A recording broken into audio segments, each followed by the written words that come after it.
My name is Anna, and for some time now I've been trying to account for certain events in my life, my adult life that is, which, from this vantage point of 45 years, I often find baffling.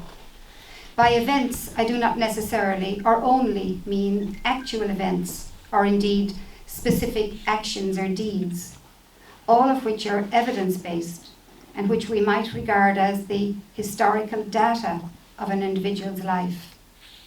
I mean also that I am trying to understand what went on in my mind over 2 decades, the miasma of thought, of appetites and instincts, the little tremors of fear or shame, all those inner movements and emanations, those dimly perceived undercurrents that have agency over external actions and events.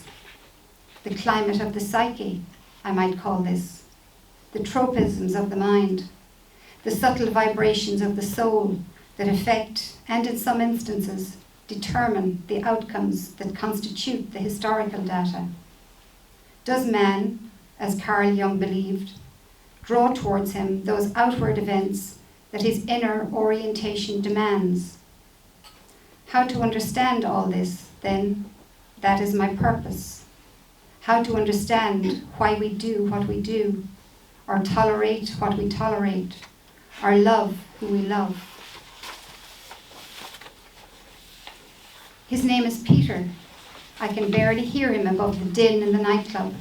I frown and shake my head and point to my ear, and am about to move away when he says something in Irish that I do not fully catch, but which seems to indicate defeat or retreat. Something a parent or teacher might say before moving on to the next child, something like Mahan Colleen. Whatever the words, the switch to Irish piques my interest, and I reply in kind, in barely adequate Irish. There follows a rudimentary exchange, half shouted at each other's heads. Codis Anamditch, Carabasthu, Cer the Hogan Shohu, Cain Ober Tho Agat Fein. And then, Cain Ishu Anya. 19, I say. I'll soon be 20. How can you be finished college and a teacher at 19, he asks. My mother sent me to school at 3. She wanted rid of me. I don't believe that for a second, he says. Agus thu féin a father, Kennys who? Guess, he says. And I guess 26, 27. Close, he says. After a few minutes, we revert to English. He is originally from Donegal and retains a touch of that warm, precise accent. Handsome, too, the more attention I pay, with brown eyes and clear, unblemished skin. Later, I will identify the moment he uttered those words in Irish as the moment that came to shape my life. My longing to be with him starts immediately and is relentless. From the payphone in the hall outside my bedsit in Phibsborough, I dial his number over and over, and finally he answers. On Saturday night, he takes me to a barbecue at his friend's house on the south side of the city. The weather is balmy, and I wear a yellow summer dress and white sandals. In the back garden, Mike, the host, tends the barbecue, turning steaks and potatoes wrapped in tinfoil. His wife, Alison, pours me wine.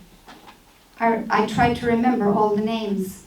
Con and Maeve, Pat and Michelle, Jane, Richie. I can feel their eyes on me. They've known each other for years, perhaps since university. Some of them have children and babysitters at home. Maeve has been to a kibbutz. I think this is a kind of cooperative farm in Israel where young people go to work or volunteer. Con says something to Peter, or perhaps about Peter, that I cannot catch, and they all laugh. At Peter's expense, I think, or maybe mine. I drink the wine quickly, and Alison refills my glass. Peter moves off down the garden, and I am not sure if I should follow him.